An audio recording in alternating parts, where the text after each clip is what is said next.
Hello, everybody. How's it going? I'm Marcos Villegas, and I am now being joined with Otto Wallin, who was supposed to fight Dillian Whyte coming up October 30th in England, but Dillian Whyte suffering an injury to his shoulder and was forced to withdraw from the fight. Otto, thank you for joining us. It's been a few days since this was announced. How you been, man? How are you feeling about all this? Yeah, I mean, I'm all right. It's very disappointing, of course, and frustrating. The last few days has been like a turmoil. It's been a lot of loose ends and haven't known anything. And now we know that this fight is called off here for the next week. For next week, uh, hoping to have it rescheduled soon. When did you find out? When did they tell you like, hey, he has an injury? I was basically on my way to the airport, and then I got a text saying, "Hey, check your emails. Dylan has an injury, so don't board the flight." And he's gonna get examined by a doctor tomorrow, I think it was, and then we know. Ugh, man. Uh, what do you do at that point where you just like, oh crap, I gotta go home now? Like I go back and just wait. Yeah, basically. I mean, this is boxing. It has happened before, unfortunately, and people get injured. That's fine. Just the way it happened, it was very unfortunate. So okay, you get notified. You're told to, hey, don't board the flight. Go back home. Wait for the results. When the results finally come in, what was told to you? Not much. They sent us a message saying, "Hey, Dylan has just seen the doctor. The doctor has declared him not fit to fight," and that's it. We haven't heard anything more than that since then, and haven't seen the MRI. Haven't got any information about the injury. So that's where we're at right now. We're asking them to please. Uh, we're pushing them to use an independent doctor, have a look at him. That hasn't happened. They haven't been very responsive. So that's where we're at right now. So from what you know, like what's the injury? Because from what I read, it's an injury that was caused during a sparring session, right?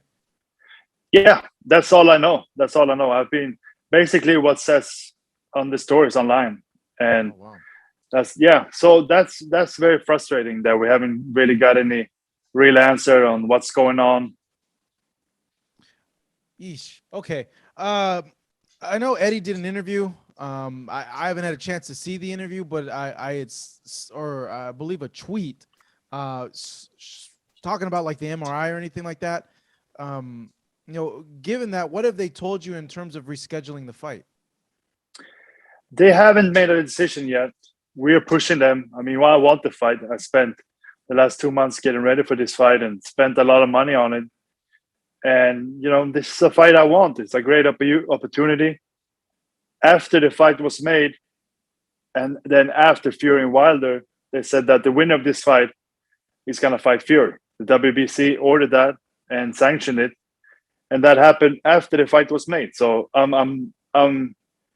have the right to fight for this title, the interim belt, and the winner fights Fury. Now, I saw another thing online about your promoter Dimitri Salita wanting to see an actual MRI, and you guys questioning the injury. I want to get into that. I know not much has been given to you, so obviously you guys have questions. You guys are kind of like thinking like, well, what the heck is going on? Do you feel that this was done to set up a fight between White and Fury? There's a lot of rumors, and I haven't started any rumors. I'm not gonna jump to conclusion. It's suspicious. It's very suspicious. But the only thing they need to do is, have an independent doctor look at him, declare him, unfit to fight, and that's fine. But then please reschedule the fight, not just like this, saying, "Hey, send us a text. Hey, he's injured. He can't fight," and that's it. You know, there's a lot of things on the line here. It's a big opportunity for me. I've been working for this my whole life, pretty much, to get to this point to fight for the heavyweight world championship. And then when it's finally starting to come around, something like this happens. And I mean, I think the fight should take place in the ring and not outside of the ring. I know you said things did look suspicious to you because of the way you guys got information sent to you. I know there's still a lot of things that haven't been sent over to you, But do you feel that there is a little bit of maneuvering here, in your like opinion, based on what you've gathered? I mean, I don't know about the injury. I don't know if it's true or not.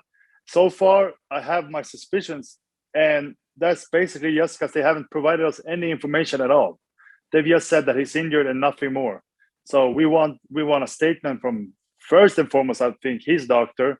Then we want an independent doctor have a look at him so we can see what's going on, and then reschedule the fight. I mean, if he's injured, that's fine. That happens. But we want the fight rescheduled, and that's just what we want. Okay, so It's at not. this, It's not. It's. I feel like we've signed the contracts. We put it all in here, and then to receive this message when I'm on the way to the airport is, it's not great. okay, so for a second, let's dive into this a little bit. Let's put our tinfoil hats on. So if Yeah. they were being a little, doing some tricky business for the fan that wasn't really aware of what's happening, why would they go and fake an injury to get out of this fight with you? I think it's he's the number one ranked guy after Tyson Fury in the WBC, and they had ordered the winner of this fight is gonna fight Fury. So I think they try to get out of this fight, take a safe route to fight Fury. They know I'm a good fighter. I can very well beat him. I got a good chance of beating him, and if I do, then I fight Fury. So that's could be one of their motives. Hmm. Just so people don't edit this and cut it out, because you know how social media is.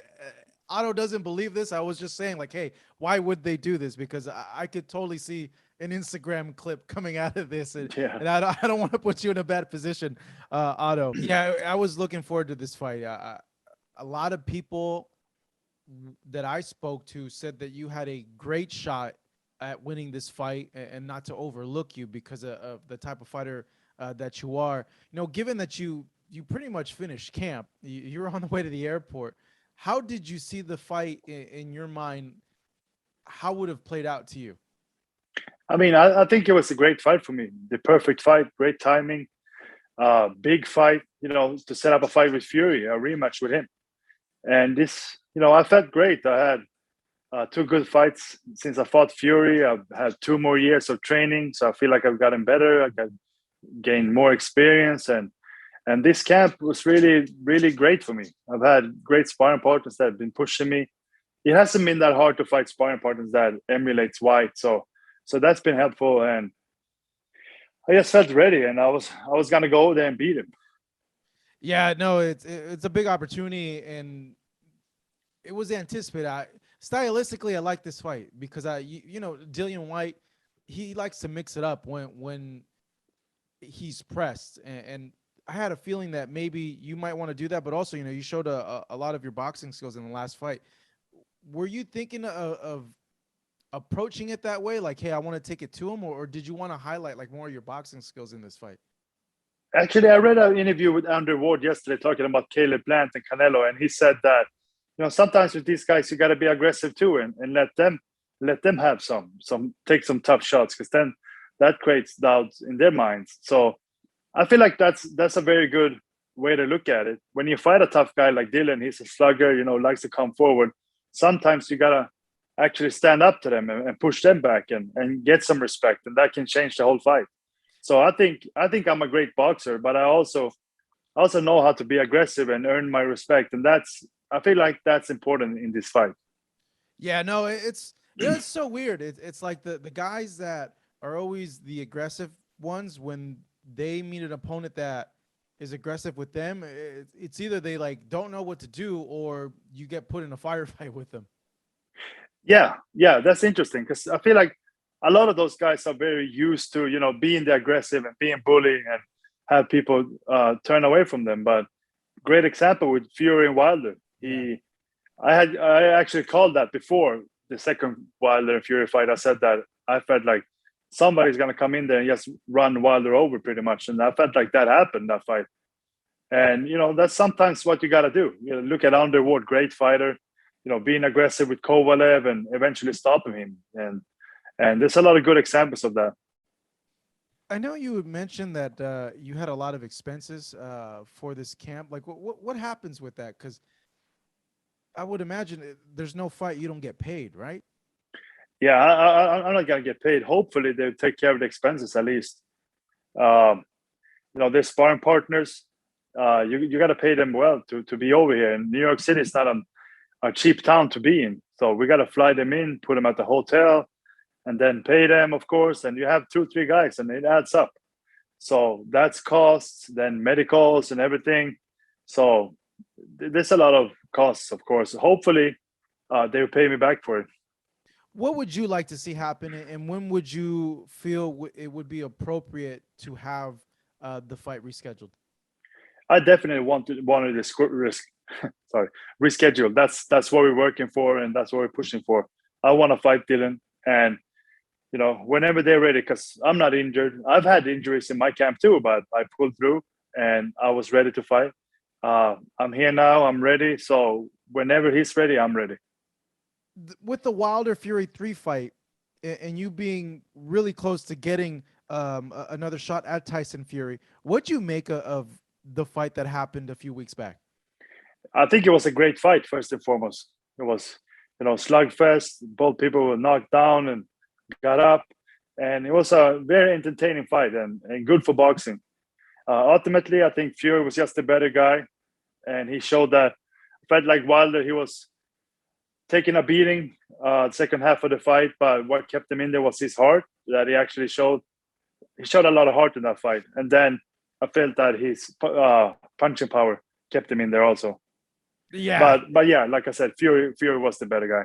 I don't know how he was able to last the 11 rounds. Like you said, it was just all heart. Like that's really what it was. Because I think by like the third round, like you could tell his legs were already like a little heavy, and his balance was a little off. Yeah, definitely. But it was good to see Wilder come out and actually have a game plan. Started jabbing to the body, hitting the body of Fury. So that was good. But then once Fury adjusted, you know, uh, it was his fight. Yeah. But then again, he got he knocked down twice. He did adjust, but then he got clipped again. Yeah, I think in the 10th round. And for yeah, this was what was crazy about this fight was like you didn't really ever know like what like the moment you felt comfortable, like, oh, okay, I think Fury's taking over. Then you're like, oh, okay, you know. yeah. I was actually doing live updates for the Athletic, and I said I think after the third round when Wilder was down and hurt, I said I don't think that Wilder's gonna get through the fourth. Yeah, And I then thought it he was had done. Fury down. Yeah. Yeah, and then he had Fury down once or twice in that round, and he was badly hurt. So it was a really good fight. Do you think Fury was in as good a shape as he was with the fight that he had with you, and the second one that he had with Wilder? Yeah, yeah, I think so. I Yeah. think I caught him by surprise, to be honest. Mm. They haven't seen me much. I hadn't been on that big stage before, and so I'm a southpaw. I got good skills, and I'm a smart fighter, and I got a good team. So we had a really good game plan, and I felt like I was able to do some things to him that other people haven't done, and I think that really threw him off. Now, looking into the future, obviously, the winner of this fight that you were supposed to have with Dillian Whyte is supposed to be the number one mandatory to face the champion Tyson Fury. If that doesn't happen, say just things don't shake out that way, and it would be unfortunate because I really do want to see this fight. Who else do you feel makes sense for you to go about and challenge to get another title shot? Well, I don't really know. I haven't given it much thought. Before we got this fight, I was in talks to fight Luis Ortiz. I had said yes to that, and we were just waiting for a date, but for some reason it didn't come off. Then we got this opportunity, so we jumped on that. But I feel like I'm at basically almost the highest level now. So there's there should be guys out there willing to fight. I just gotta find them, I think. I like that Louis Ortiz fight. Tricky guy, but he doesn't take damage well, as we've seen. Well, it's Wilder, but Yeah, yeah, no, I mean, yeah, I mean, he's a good fighter, of course, yeah. Cuban and everything, good background, but he's getting older too. So I think my now is my time. I think. In terms of your promotional agreement, are you with Matchroom for like the next two fights, or is it still where you can really go to whoever is offering you a fight as you please? Yeah, I can go to whoever actually. Okay. I got my promoter Dimitri Salida, and yeah, we are maneuvering right now. Yeah, so basically I'm free. That's a good position to be in. The heavyweights, very interesting picture right now because the upset that Usyk had over Joshua. Did you see it as an upset? Did you feel that coming in that Joshua would win that fight? Yeah, I thought that he was gonna win, but I thought that it was gonna be a good fight. I felt like Joshua is gonna be too big for him, and he has use his size and power to beat him. Because I felt like Usyk, he's been a great cruiserweight, but then he hadn't looked that good at heavyweight with Witherspoon and Chisora. Uh, but then, I mean, he did a really good job in there. He really neutralized Joshua, made Joshua fight his way of fighting, which is just boxing and showing great skills. And that Joshua couldn't really match that. So if Joshua is got to win the rematch, he's got to be really physical with him and look at what Chisora did because that was working pretty good. And honestly, I mean, he did better than what Joshua did. Do you feel he can win a rematch? Do you think that he is going to win a rematch? I wouldn't say that I think that he's gonna win it because it was kind of one sided. Joshua won some rounds, yes, but it was a clear victory for Usyk. But if Joshua can just dig down and step out of his comfort zone, then he can win because he's a big, strong guy and he's got to use that. Um, it's got to be interesting, very interesting to see what happens there. But I would favorite Usyk. Yeah, it made me wonder because I know there was a few instances in that round where he went to the body, and you could tell by like the language of Usyk's body language that it really was affecting him. It was really putting damage to him, and he stopped doing that. And I remember watching. I was like, "Well, there's your key to victory right there. Like, why is Joshua stopping that? Why is he not continuing to go to the body and pressing forward?" Yeah, I think that it's hard sometimes when you're getting countered every time you throw something. That can really mess up your mind. And I think that's what happened. That he really, I mean, he didn't use his power and his strength, and he was scared of really sitting down on his shots. I think he was scared of being countered. Mm. Then that shows you that Usyk, even though he doesn't have a devastating punch at heavyweight, it's still a respectable punch at heavyweight now, and that he has been able to kind of grow into the division. Yeah, I think so. I think so. I mean, he's a fighter that has precision timing and speed, and that gives a lot of power too. And like I said, when you get counter punched like that, it's not that fun. so Yeah, he almost so had it him make out. yeah, it makes you think for sure. Given that Usyk's a southpaw, you're a southpaw. You give Tyson Fury a lot of trouble. People are hoping that we do get an undisputed fight between Fury and Usyk. Do you think Usyk gives Fury problems in there? Problems, yeah, but can he beat him? I'm not sure. I think that's going to be really tough. Yes, because of the fact that Fury is 6'9" and he's what 6'3", and Fury is 280 pounds. I just feel like Fury is going to be too big for him, Mm. and that's really like the question. Can he get past that? I'm not sure, but I mean he's a masterful boxer, but it's going to take something really special for him to beat Fury. Yeah, I just think the closing the distance is gonna be troublesome for Usyk, given that yeah, Fury's so much bigger and longer than him. All Fury really has to do is just jab him, just jab him to death. To Yeah, be honest. yeah, yeah, and I mean he knows how to do that. Watch him with Chisora and those guys. So I mean Usyk is different, but yeah, I don't know. It'd be tough for Usyk to beat Fury, that's for sure. Yeah, he would have to put, like you said, something really special. And I think like the Yeah, only way it would be is if he's able to counter him and force Fury to come in, but use his lateral movement to move around. But thing is, like Fury is such a great mover. Like he's light on his feet, also. yeah, yeah. Oh, excuse me. Yeah, he is for sure. And Fury's a smart guy. He knows what he's good at, and he knows what he can do, and he has different tools that he can work with. And I mean, even different styles now, being aggressive and sometimes being a boxer. So yeah, he's got a lot of tools to work with. Going back to Joshua, I know he's going around here trying to get, or at least trying out new trainers. What do you make of that? Do you think that that's a good thing for a fighter after they experience a loss, or do you think it's more mental? uh, I would think that Josh at this point, I mean, he's been with McCracken for a long time, and McCracken is a good trainer. If I was Joshua, I mean, I haven't been in their camp now. I've been there before, but not now. So I don't really know what's going on there. But my sense is that McCracken is a very capable trainer.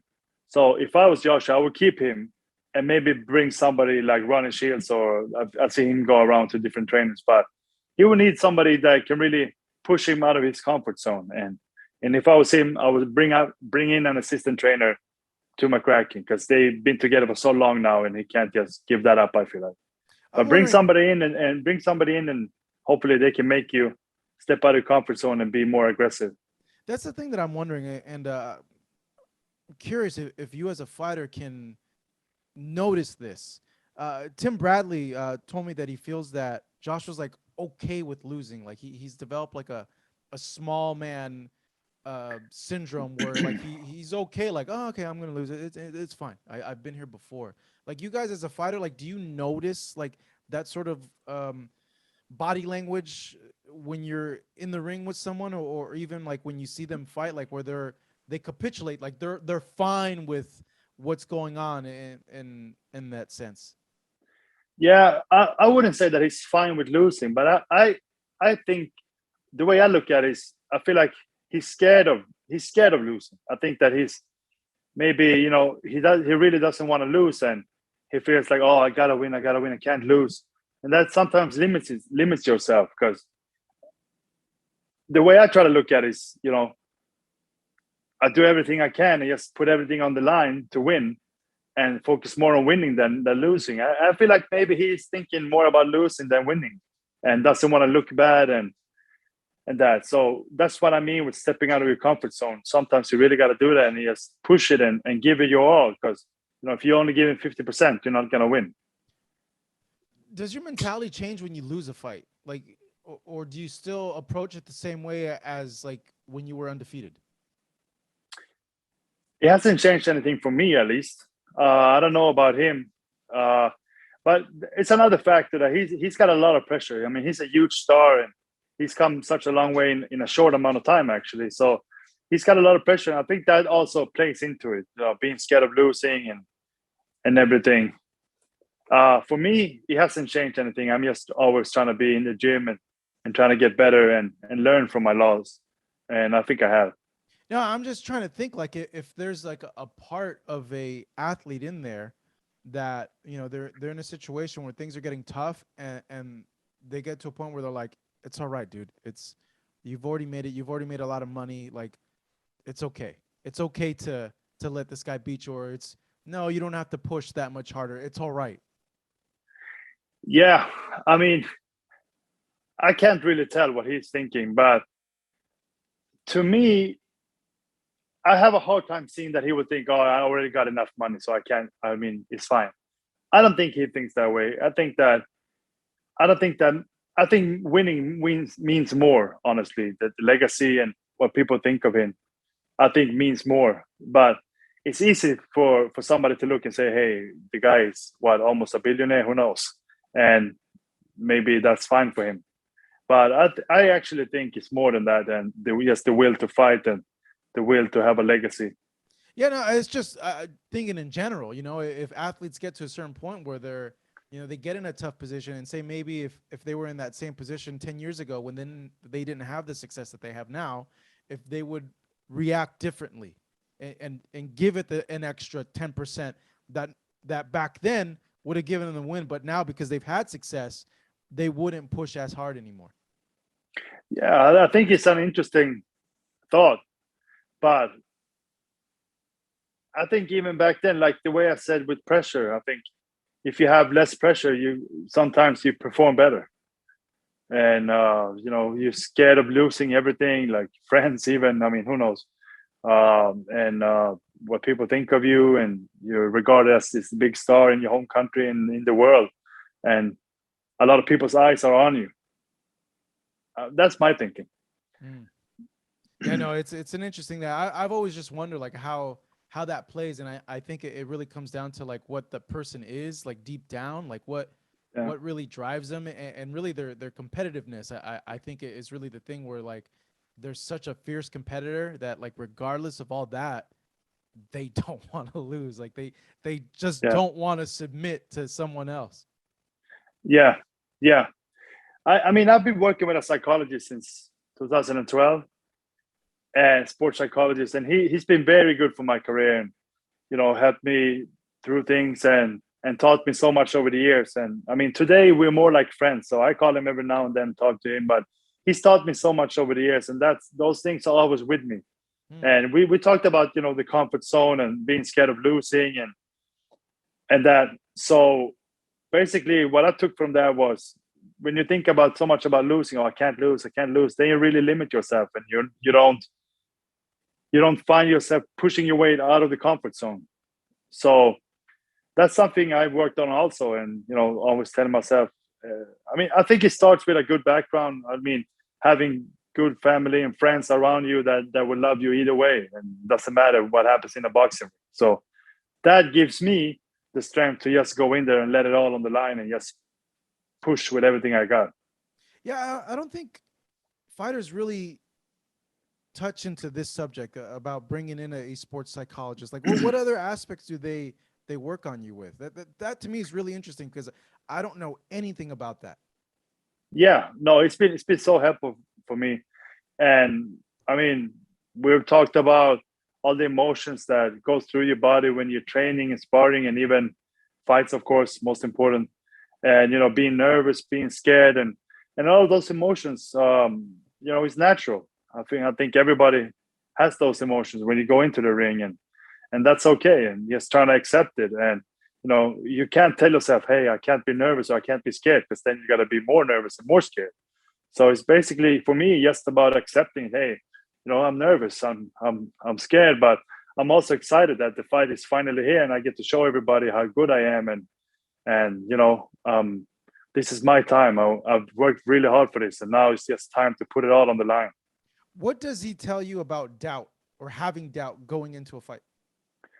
Uh, I think he's told me that that's good actually, and that can help you become sharper, because you have fight or flight, and that's normal for everybody. And when you don't know the unknown, it can be hard. That's, you think about the future, oh, what's going to happen, am I going to get knocked out, am I, you know things like that. But that fear and that nervousness can make you sharper, and it shows you that your body is ready, and your mind is there, and when you go up there, you'll be a little sharper. Do you as a fighter like do you ever have those types of negative thoughts like oh man like this guy's gonna knock me out or like you play like like I can't get caught with this like do you ever have those sort of like negative thoughts? Yeah, yeah, Yeah. yeah. Of course. That's, I bring that into my training, and that's why I work so hard and trying to perfect everything and have great defense, and have always take my training serious, and always trying to get better, because it's very that I mean, things like that happen in boxing. You get knocked out, you get hurt, and it's important to be prepared all the way around, not just for landing punches, but you gotta be able to take punches, and make sure you don't take punches and have good defense. So that's, of course, that's, for me, it's always part of it. Mm. Well, this aspect to me is like so interesting because I like know nothing about it, but it's really intriguing because you guys go through like so many emotions from like the locker room all the way to the walk and when you enter the ring, and I just feel like the locker room part, you're warming up, you could kind of like keep your mind occupied, but then it's like there's moments where you're just sitting there waiting, and that's when like Yeah, you get all these thoughts going on through your mind, you know? yeah, and doesn't matter. I feel like whoever you are, even Mike Tyson said it, that everybody's nervous, scared walking to the ring. Doesn't matter who you are. I think it's part because you don't know what's going to happen. You don't know 100% what's going to happen. You might have an idea that you're better than this guy, but he still has a puncher's chance. So yeah, you just gotta accept all of those emotions, and say to yourself, it's okay. And if I lose, I lose, but I'm here to win, and I'm gonna win. Mm. So from this point on, Otto, do you take a rest? Do you chill for a month, or do you take a few days off and then get right back to the gym and maintain the shape that you're in? I'm probably taking a few days off. We'll see what happens. We're working on this fight, of course, and trying to get that rescheduled. But I'm in great shape, so I don't want to waste that. At the same time, I gotta give my head a little space and make sure I don't overwork either. Very, very true. The rest would be much deserved. You put in a lot of work. It's unfortunate that this happened, Otto, but I just hope that we're able to get the fight because I felt that it was stylistically a great, great fight, and I wish you nothing but the best, Otto. Thank you so much. Thank you for having me. Thank you so much for watching this video, and make sure to subscribe for more videos of your favorite fighters over here on Fight Up TV, and give us a follow online as well at Fight Up TV on Twitter and on Instagram. We appreciate it, guys.